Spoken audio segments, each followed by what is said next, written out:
พี่น้องมากับทักทายสบายดีเนาะสบายดีแล้วสวัสดีเปิดมาก็เห็นกับพัดลมใหม่ปิ่นขวังอยู่พี่น้องวันนี้ซื้อพัดลมตัวหนึ่งมาให้ตาบีบคุณตาบีบหรือว่าพอตู้บีบที่เราอยู่กับหลานน้อยแล้วนี่แหละพี่น้องเนาะปิ่นขวังคือเมื่อวานนี่บอลลี่มาแจ้งข่าวดีแล้วแต่ว่าบอลลี่ลงไปในช่องสำรองบอลลี่เนาะมาแจ้งข่าวดีว่ามีทั้งเมแคทเมใจดีเนาะเมใจบุญเพิ่นเมตตาเพิ่นที่เจาะน้ำใส่ใดให้เราเลยที่เจาะน้ำแล้วก็ที่ส่อมไฟให้แต่เมื่อวานนี่บอลลี่แจ้งให้เราไปหาช่างไฟไปหาอย่างต่างๆประสานงานทางอ้ายน้อยเพิ่นรู้จักกับบอลลี่แล้วก็ให้เพิ่นมาดึงไฟให้เพิ่นส่งหาคือว่าแล้วว่าซั่นดึงไฟลงเรียบร้อยแล้วได้สบายดีFCหมดทุกคนมาพอกับซ่องเบาเอน้อยเกบินไซคือเก่าพี่น้องมื้อนี้มาพ่ออยู่เฮือนนั้นพ่อใหญ่บีบเด้อ FC ทุกคนเด้อเบาเอน้อยได้เอาสร้างไผมาแปลงไผให้ลุงบีบมื้อนี้เบาเอก็ได้ความแนะนำจากเบาดีเพิ่นว่าโอ้ยว่าไปเอาสร้างไผมาแปลงไฟให้อันลูกบีดเด้อว่าจันบอลลี่ก็เลยเล่นมาเบิ่งก่อนได้ข่าวว่าไฟเราได้แล้วก็เลยซื้อพัดลมมาให้เราเพราะมันสิเข้าหน้าร้อนแล้วซื้อพัดลมตัวนึงแล้วก็ซื้อปลั๊กไฟมาให้เราอันนึงมาให้เราใส่กับหลานน้อยเราโอ้ปิ่นคักอีหลีปิ่นลมธรรมชาติเลยพี่น้องแล้วก็สิมาแจ้งเรื่องให้เราเตรียมน้ำเตรียมในให้ว่าสิคันนั่นแหละคันรถสร้างเพิ่นว่างบื้อสิให้เพิ่นมาเจาะเลยแรกๆเฮาถ่าไฟเด้ถ่าไฟเพราะว่าสิใช้ใดพร้อมเลยเห็นนะไอ้เพิ่นมาแปลงไฟแล้วโอเคบัดนี้ไฟได้แล้วเดี๋ยวสิขึ้นไปทดลองเบิ่งว่าเป็นจังไดเนาะพี่น้องเนาะปิ่นคากิลิฮาตาลิพัดลมฮาตาลิ 1,300 บาทบอลลี่ซื้ออย่างดีเลยมาให้แล้วในเฮือนบอลลี่ก็ใช้แบบนี้แหละทนอยู่เป็นปีๆเลยยังบ่เป็นหยังแต่ของบอลลี่จะใช้น้อยกว่านี้จังหน่อยซื้อมาให้เราตัวใหญ่เลยมาให้เราใช้กับหลานแล้วกับปลั๊กไฟพ่อโตมาหาเฮาในโตมาหาเขาพี่เน่เราอยู่กับหลานเรา2 คนแล้วแหละพี่น้องมาแจ้งเราก่อนดีใจน้ำเล่าลายๆพี่น้องเราได้พื้นได้ไฟเนาะ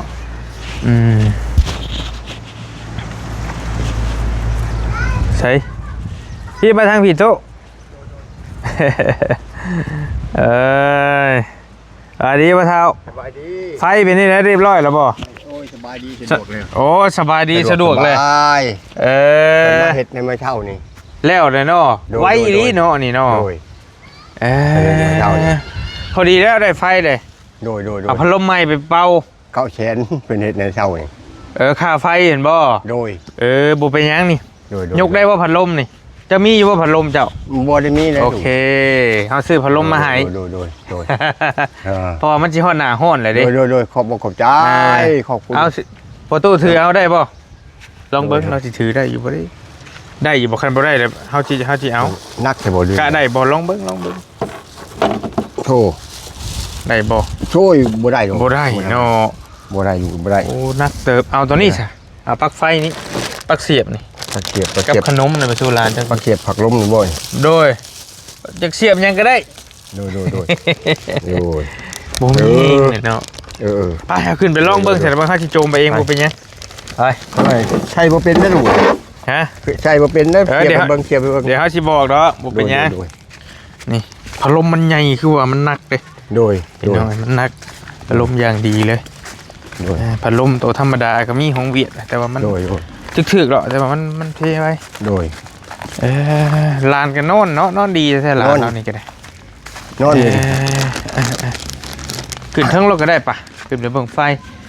เพิ่นมาดึงให้แล้วเนาะโดยเห็นอ้ายเพิ่นส่งคลิปให้เบิ่งอยู่เช้านี่โดยไอ้น้อยเพิ่นถ่ายมานะทางสายทางยังเลยโอเคเป็นถ่ายหมดลานเรานอน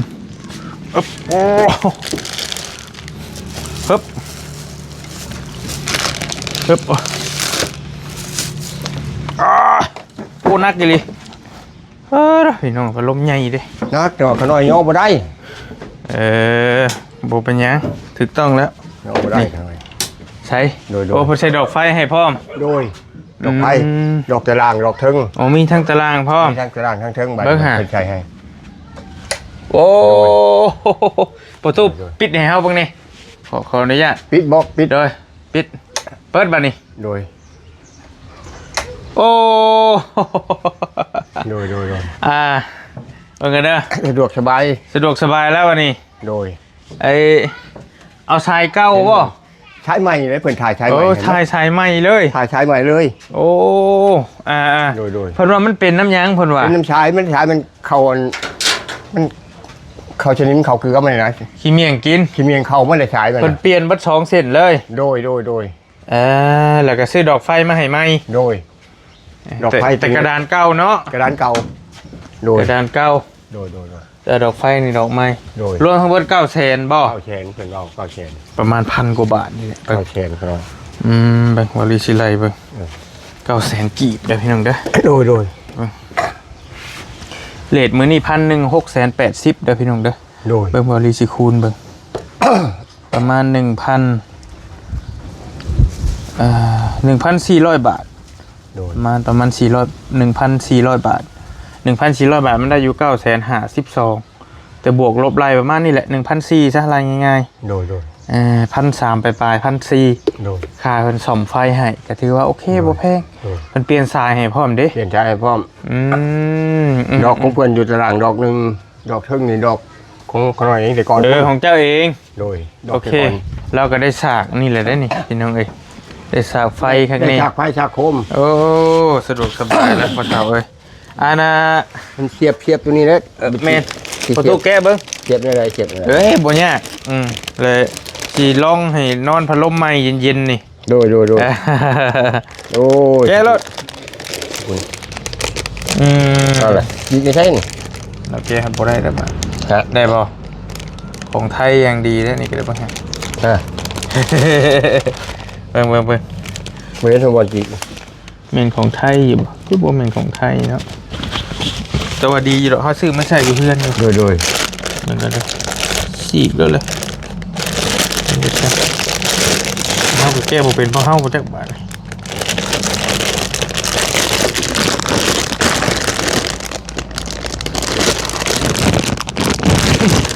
ปากรถ โดย นี่ โดย 5 เม็ดบ่คนยาวเพิ่น โดย งาดูแลอย่างดีเลยเราเสียบบ่เป็นครับพอตู้เสียบเวลาอยู่ผู้เดียวเจ้าระวังมันช็อต อันนั้นได้ยันกันนั่นแหละ โอ้ย่านแล้วนี่เจ้าระวังพี่เด้อประตูนี่ โดย จับสิจับนี่มาใช่นี้ประตู ก่อนไม้ฉายมันก่อน เสียบเข้านี่แหละเรา คือเป็นเขาคือแน่นนี่ มันเน็ตมันฟิตมันยังไม่อยู่ แล้วก็ เลย เปิดตัวนี้นี่ตัวแดงฮะประตูเปิด ตัวนี้บอก โดยดันมาพี่ไฟมันสิฮง เนี่ย แล้วประตูเอาปลั๊กพัดลมมาเสียบเบิ้งบัดนี่ปิดไว้ก่อนก็ได้นี่ปิดตัวนี้ก่อนปิดก่อนฉีกรอบพัดลมนี่ฉีกถุงมันออกรอดนี่โอเคเราก็เถ่าโอเค เหมือนหนุ่มเห็นยังก็แล้วเอ้ย พัดลมใหม่แต่ว่าเพิ่นบ่ได้ใช้กล้องให้ โดย เสียบเบิ้ง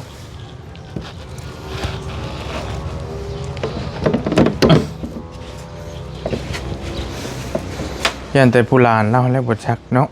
โดย ประตูบีบอันนี้แล้วก็มาเปิดพี่นี่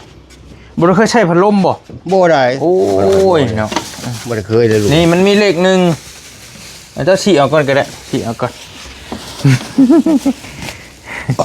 บ่ได้เคยใช้จักเทื่อเนาะ โบเลย โอ้ยเขาเฒ่าเว้ย ก็เห็นดูหมู่ใช่หั่นมันบ่มีเงินเนี่ยอยู่ไปนี่เลย บ่มีเงินซื้อ บ่มีเงินชื่อบ่ใช่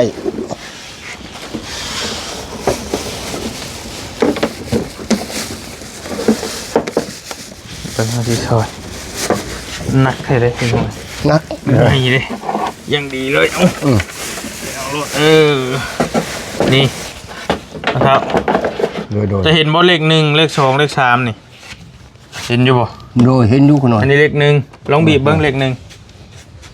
ตัวนี้บ่ เด้อ บีบไปนี่บ่ บีบคมลงรถ คมลงชื่ โด อย ชื่อรถบ่ ป้าบัดนี้โอ้ลองเบิ้ง โดย เย็นบ่ โอ้ นั่งลงเจ้านั่งลง พ เบิ้ อง ดีไปนี่ โอ้ โอ้ พอดีเย็นแล้ว เย็นช่วย เย็นจะช่วยดีโอ้ย ๆคันยังไงมันเฮงกับบีบเลข2โดยเฮงก่อนกับบีบเลข3โดย อ่า โอ้ เย็นบ่ ทำนี่พอแล้วทำนี่ก็พอแล้ว พอเย็น คันว่าจะให้มันปิ้นกับโต๊ะตัวนี้ลงนี่ มันสิปิ้นแบบนี้บางเด้อมันสิปิ้นอืมโดยคันยังให้มันจึ้งกับเบิ่งก็ได้ให้มันหมุนมาพี่ก็คันยังให้มันจึ้งกับเจ้าดึงขึ้นป๊อบ โดย ให้มันจึ้งนี่นะ ใช่ดึงตัวใด นี่จะตบลง ดึงตัวนี้บ่ บ่ตบลงแม่ ตบลงเลยมัน มัน ปิ้น มันสิปิ้นอ่ะตบลงก็ได้มันจังจัก เนาะ บ่ต้องเฮ็ดแฮงนี่ คือว่า ปิ้นมันสิปิ้นโอเคข้าเจ้าอยากให้มันจึ้งมองใดข้าเจ้าดึงขึ้นมาเจ้าพอโต้ดึงขึ้นมานี่ โดย ดึงขึ้นบอมันยังมีนี่ โดย นี่มันอยากหมุนน้อยนึงไอ้เกี่ยวเพิ่นนี่ โดย มีจระบิดมาหันนี่อยากรวมน้อยนึง โดย ตะลมไหม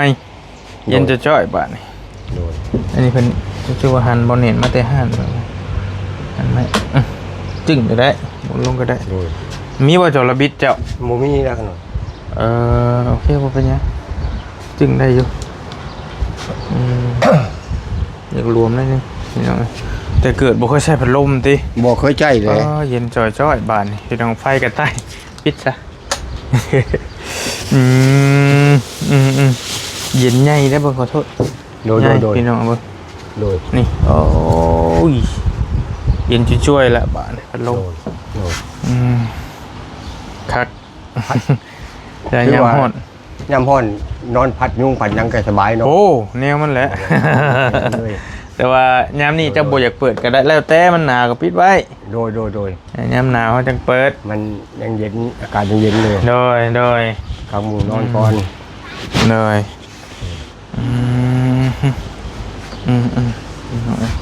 โอ่งเองแล้วก็เนาะโอ่งน้อย โอ่งน้อยแต่จู้แต่เพิ่งพระองค์เข้ามาแต่ข้าวนะคุณผมเข้าขี้เช้าหมด ว่าความจำเป็นมันก็หลายอย่างอยู่ โดย แต่ว่าเอาซ้ำนี่ก่อน โดย ก็เป็นประเภทหม้อหุงข้าวหุงแขวจักบ่ได้มีเนาะ บ่ได้หม้อเก่าหม้อนั่นนะจะมาต้มข้าวมาต้มข้าวกินหม้อก็แบบนั้นหม้อแกงไงมื้อนึงก็ลูกก็ไม่ใช่หน้า หม้อหุงข้าวมาแล้วก็ใช้บ่เป็นธรรมจัก ใช่หม้อหุงข้าวไผ่นี่บ่ โดย บ่เป็นลูกก็บ่เป็นไง บ่เป็นบ่ บ่เป็นใช่ไดสิใช่ไม่ใช่ ตัวเมษามีนาเมษาเนี่ยฮ้อนเลยเห็นไหม ดู เต็มข่าวหน้าฮ้อนแล้วต้องมีแล้วพัดลมบ่มีป้อถ้าเผื่อแตก โน่น บัดนี้แหละเงินหั่นเฮาสิให้บ่เฒ่าไปจ่ายบ่เฒ่าสิไปจ่ายเพิ่นบ่ค่าไฟ โดยให้ก็ได้ แล้วเฮาจะเอาเงินให้เจ้า มื้อแรงคอยไปให้เพิ่น โอเคเพราะว่าเจ้าหุ้นลื่นกับเพิ่นเด้ ตอนแรงคอยไปให้ ได้ โดย สิเอาเงินให้เจ้าแล้วเจ้าไปจ่ายเพิ่น โดย และอันคันว่าเจาะน้ำแหละพ่อเฒ่าสิเอาน้ำอยู่ใช้ขอน้ำไผได้ คือขอน้ำน้องนี่แหละ น้ำเพิ่นนี่ได้บ่ ได้ น้ำมาอ้อยตอนเจาะหั่นแหละ โดยขอชื่อน้ำเพิ่นนะ พวกพี่ก็มีบ่ น้ำบ่ น้ำใดเพิ่น มีก็มี พ่อเฒ่ามีโอ่งบ่ บ่มีเลย คือว่าได้โอ่งช่างเพิ่นมีอยู่ดอกคันว่าเพิ่นมีใดเฮาขอน้ำเพิ่นหรือเจ้าขอพี่หรือขอพี่แล้วแต่เจ้าเด้อ โดย แต่ว่าเฮาสิช่วยค่าไฟเพิ่นดอกบ่ขอที่ซื้อดอก โดย ตอนเจาะหั่นแหละมันก็ต้องมีน้ำอ้อยเด้ โดย ก็ดึงทรายมาสิหน่อยได้แล้วบ่หม่องเจาะก็ว่าหม่องเจาะคิดไปแล้วบ่ เจาะไปมองแจนั่นน่ะลูก แล้วแต่เจ้าอืม มันก็สิบ่ชมบ่โจมองแจนั่นแหละ ก็ได้คือกันเจชุดพุติ บนแลนกันเลย ห้องน้ำได้สมมุติพอเฒ่าบัดสิมีห้องน้ำพอเฒ่าสิเฮ็ดอยู่ไสบัด คันที่มีห้องน้ำมันเฮ็ดอยู่วางลุมนี้คนน้อยวันวางลุมตัวนี้ แล้วแต่เจ้าเลยจะมักหม่องใดก็ได้ถ้ามันเป็นดินเจ้าเอง โดย ตัวนี้ก็บ่ยากปานใดดอก โดย มื้อเช้านี่สร้างเพิ่นก็โทรหาเฮาอยู่ โดย สร้างเพิ่นผู้เพิ่นเจาะ โดย เจาะน้ำแต่ว่าเฮาว่าย่านไฟบ่ทันแล้ว โดย ก็เลยอ้ายไปส่งหาแต่พอแล้วเด้อฉันก็โอเคแล้วว่ะ โดย พี่น้อยมันสิโทรหาสร้างเจ้าน้ำก่อนบัดนี้สิได้นัดเจ้าให้ถึกว่า โดย เพิ่นสิฮับบ่เราก็ส่งหากับสมอยอยู่ โดย สิได้ให้มันแล้วมันทั่วพี่น้อย โดย ไฟก็มีเฮงแล้วบัดนี้เนาะได้ไฟสบายเลย โดย โอ้ยดีใจนํพ่อตู่เอ้ย ใจแล้ว จริงๆมันก็บ่ได้แพงปานใดธรรมดาอยู่เราปัจจัยมันแพงไงบ่มีเงิน โดย จะได้ โดย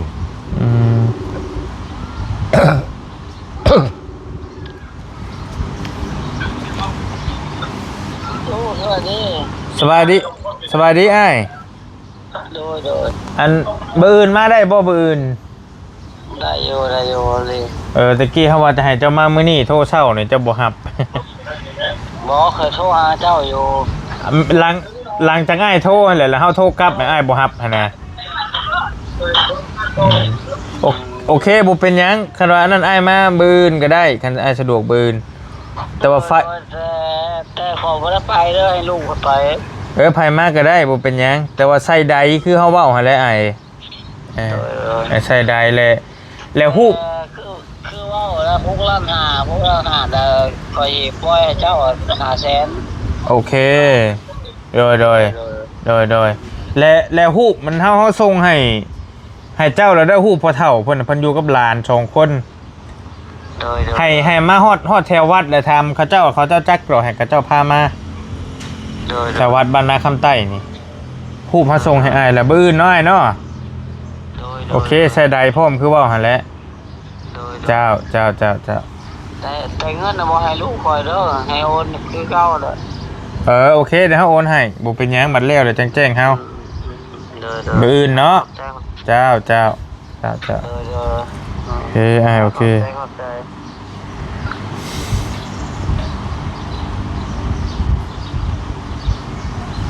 อันน่ะให้เพิ่นหากระพุ้ยหากระทังมาน้ำนี่เด้ออ้ายเด้อเพราะว่าพอตู้เราบ่มีกระทังน้ำน่ะเพิ่นมีอยู่เพิ่นสิขอใดน้ำข้างเฮือนนี่แหละโอเคประมาณนี้แหละภาษาบืนเพิ่นสิมาอาจจะเป็นช่วงเช้าๆหรือสวยๆกะบ่เป็นหยังพอตู้นอนเฮือนอยู่แล้วบ่แมลง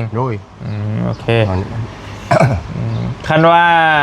สมมุติว่ามันบ่ได้อยู่หั่นก็พอตู้มาเจาะอยู่นี่ก็ได้เจนี่สมมุติว่าโดยเจ๊ห้องน้ำเขาอยู่ทึงห้องน้ำบ่ก็บ่เหมาะอีกเนาะอยู่ทึงเป็นห้องน้ำเขาบ่ทึงอยู่ทึงเจาะแจ๊นี่นะใกล้ห้องน้ำอยู่ทึงนะแม่นความเจ้าอยู่ซั่นแล้วแต่ซั่นน่ะลองเบิ่งโอ้ยคันว่าเจพุ่นสุดพุ่นก็ได้คือกันแต่ว่าเฮาตัวนี้แล้วเจ๊เฮาต้องต่อสายใดไปให้ละไกลจักน้อยจะได้ซื้อสายไฟเติมอีกโดยดึงไปกระยามันแหละบ่เป็นหยังดอกซื้อเติมประมาณ10-20 เมตรก็ได้ดอกไกลแต่บ่เป็นหยังตัวนั้นจะขอน้ำเบิ่งเด้อสิขอน้ำไผก็แล้วแต่เจ้าสองเฮือนแล้วแต่พอตู้สะดวกเด้อโดยตัวนี้ลองเบิ่งมื้อเช้าเพิ่นสิมาดำเนินการโดยแล้วสิจ่ายเขาสิจ่ายค่าไฟนี่ให้เจ้าก่อน800,000 900,000กี่900,000กี่โอเคว่าเอาง่ายอยู่เพิ่นกันเนาะธรรมดาอยู่โดยพอไปพอมาปลั๊กไฟหันประตูปิดไว้คันบ่ได้ใช้เด้อปิดไว้ถ้าเปิดมันสิมีไฟเบิ่งก่อนเด้อว่ารีเบิ่งก่อนเรากับคนเฒ่ายันไฟช็อตอะไรปานนั้นบ่จริงๆต้องให้เพิ่นใส่เซฟตี้คัทนำตักสิอันเท่าใดดิอันนั้นเนาะให้เพิ่นมาติดตั้งให้แนวตัดไฟนะชักแล้วแนวกันไฟช็อตนะพ่อเฒ่าแนวกันช็อตนะแม่นแหละจ้ะเราพออยู่เพิ่มพามจับเพิ่นมีอยู่บ่คือสิมีอยู่เนาะในช่างมันบ่จังว่าเขาบ่ถามมึงเจ้าไปถามมันแรงวานนี่แหละคือสิมีบ่นั่นแหละสร้างไฟถามมันแรงวานเพิ่นก็ยังว่าบอกบ่ถูกว่าเพราะว่ายังสิได้ไปเคลียร์มังกรว่าจะอยู่จักเป็นว่าอย่างนี้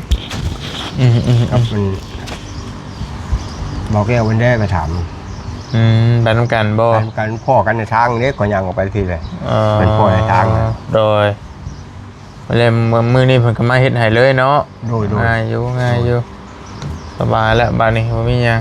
โดย เอามีแต่จังหวะการระมัดระวังหั่นแหละลูกหลานเจ้าหั่นแหละ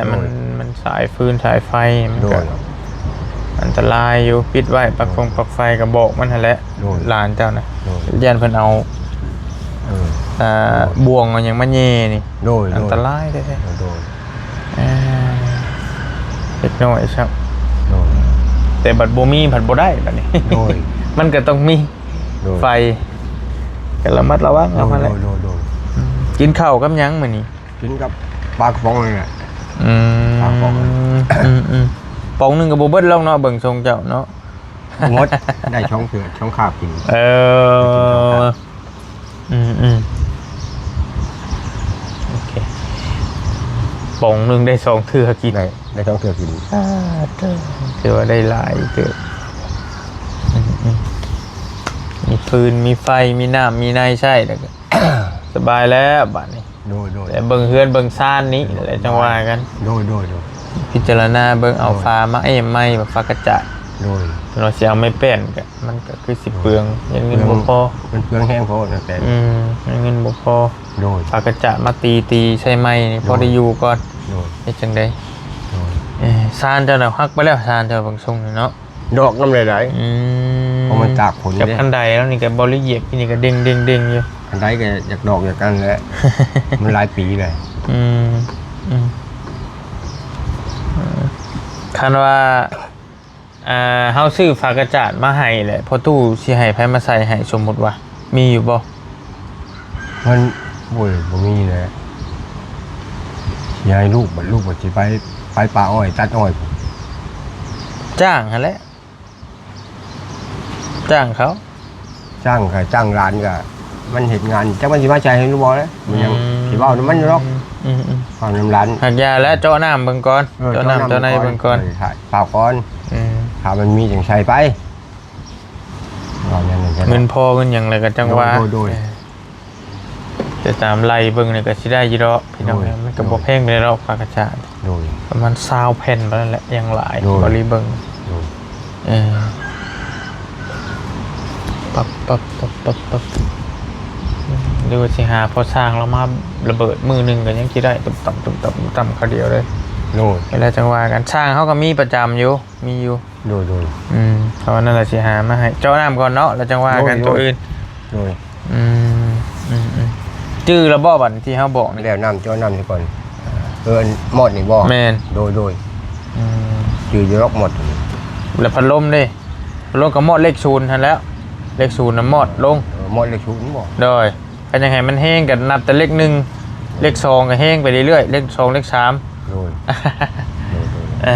แต่ว่ามื้อนี้ยังณตอนนี้ยังเย็นอยู่ โดย ตอนแรกนี่ก็พอหนาวๆอยู่ โดย แต่ว่าอีกประมาณเมษาหรือว่ามีนานี่ฮอดแหละ โดย ตอนนี้กุมภาอยู่ โดย กุมภามีนาเมษาเป้า โดย โอ้ว้าว โดย อากาศก็สิฮ้อน โดย นอนพิลึกหลานเจ้ากันเนาะ นอนหาก็นอนบางใดเลย โอ้เห็นมายามใดก็นอนดีแท้ นอนบางใดนะ ๆพี่น้องเอ้ยนั่นแล้วพอเฒ่าเอ้ย โดย สิออกไปป้าแล้วเฮาก็ได้ โดย กับผมมีหยังหลายแล้ว โดย พี่น้องเอ้ยเนาะมีแต่พอเฒ่ามานั่งพี่ก็ได้นั่งใกล้พัดลมพี่ โอ้โห นั่งลงโอ้เย็นใจจ้อยแล้วพี่น้องปิดก่อนก็ได้อาจจะลองปิดเบิ่งปิดเบิ่งโดยแล้วปิดปลั๊กไฟบัดนี้เฮาสิบอกปิดโอเค โดย แล้วนั่นก็ป้าหั่นก็ได้หรืออยากให้คักกระทอดออกหรือมันแน่นได้ป้าหั่นก็ได้ หรือว่าจริงๆก็เบิ่งก็ได้ถ้าเอาขึ้นเทิงเหมาะบ่ผมเหมาะต้องก็ไว้พี่พ่อนี่ โดย โดย แล้วจะเปิดเอา โดย เอาเฮาซื้อพัดลมมาให้แล้วก็ โดย จ่ายสิจ่ายค่าไฟให้เราเบิ่งก็ได้ โดย ค่าไฟเดี๋ยวลงไปเอาเงินกันแป๊บนึงโอเคเฮาสิฝากให้ประตูไปจ่ายค่าไฟเด้อ1 2 3 4 5 6 7 8 9 แสนเนาะ โดย แต่ว่าบอกเพิ่นเฮาฝากให้ล้านหนึง โดย เฮาให้เพิ่นล้านหนึงเด้อ โดย บอกว่าบอลี่ฝากให้เพิ่นเติมให้แสนหนึง โดย โอเคก็ ก็รีเพิ่มให้ประมาณ150 บาทนี่แหละเป็นน้ำใจเพิ่น โดย เป็นน้ำใจเฮา โดย เพราะว่าแม่เพิ่นก็ฝากฟังให้ทางบริ โดย จัดการ โดย แล้วก็มันจังใส่เพิ่นง่าย โดย ตื้มให้เพิ่นเล็กๆน้อยๆหั่นแหละ โดย ให้เพิ่นล้านหนึงนี่ โด เนาะ ย ล้านหนึงก็ประมาณ 1,500 บาทตีไปประมาณนี้แหละ โดย เอาในนั้นแหละฝากพ่อเฒ่าเด้อขอมกขอบใจจะเก็บเงินก่อนเก็บเงินคักๆก่อนได้แล้วบ่ สุขภาพเราก็ได้ อันนี้ก็ขอบอกขอบใจ เมแคท เมแคท อยู่ทางฝั่งไทย อยู่ทางฝั่งไทย โดย ก็น้อยขอขอบมกขอบใจให้อยู่ดีมีแห้งแต่นี่ต่อไปให้มีอายุมันยืน โดย ให้ได้ผึ่งได้ใช้กันเด้อ โดย ขอให้ทั้งพร้อมทั้งบาวลี่และพร้อมทั้งทีมงานเพื่อนนี่แหละ เจ้า มา เจ้า ทั้งหมดให้มีอยู่ดีมีแห้งหมดขู่คนเขาเจ็บไม่ได้ความไข่ไม่มีแต่นี่ต่อไป ให้นอนรับได้เงินหมื่นนอนตื่นได้เงินแสนแล้วมีแก้วให้ได้แค่มันโคตรคือเพิ่นว่าเลยเด้อ โดย ให้ได้สูงๆแต่นี่ต่อไปนะ โดย ลำรวยเด้อ สาธุเด้อพ่อเฒ่าร วย นั่นแล้ว เออ แล้วขนมไปสุรานกินเด้อ โดย อันนั้นอยากน่ากินเราก็เห็นคือว่าเท่านิ้วก็เอามาให้อยู่ โดย มื้อเย็นนี่ มามือเว้น สิบ่เปลืองไปได้ดอก โดย นี่ก่อนก็บ่รีบแบ่งเงินมาให้แล้วอยู่ โดย ผู้ใหญ่เพิ่นฝากไปเฮาไปป้าเด้อพาไปเวียกทางอื่นต่อ โดย อยู่ดีมีแฮง ครับบาย บ๊ายบาย โอเคเฮาคล้องขึ้นให้สิเด้อพ่อเฒ่าเด้อ โดย เดี๋ยวจะมาเปิดเอาแป๊กสิเด้อ โดย แล้วปิดแล้วก็เปิดพัดลมเอาหั่นแหละ โดย สายมันยาวอยู่ยันยันไฟช็อตลานเจ้าเลยเอาอวยไปสิเวลานอนก็ได้อยู่ดอกสายนี่มันยาวอยู่นี่สบายอยู่ดอก โอเคอยู่ดีมีแห้งไปก่อนเจ้าอันนี้ไปเลยดอกไปเลยโอ้ลั่นละได้ขั้นใดก็ได้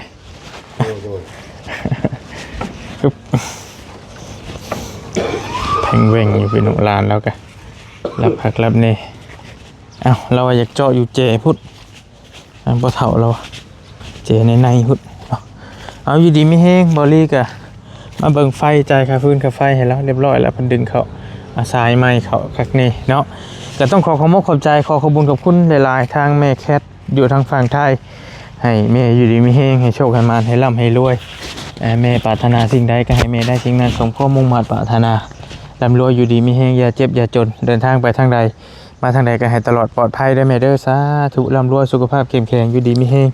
อย่าขัดอย่าสนได้แม่เด้อถูกหวยรวยเบอร์เฮงๆปังๆสาธุไปก่อนเจอกันคลิปหน้าสำหรับคลิปนี้สบายดีพี่น้อง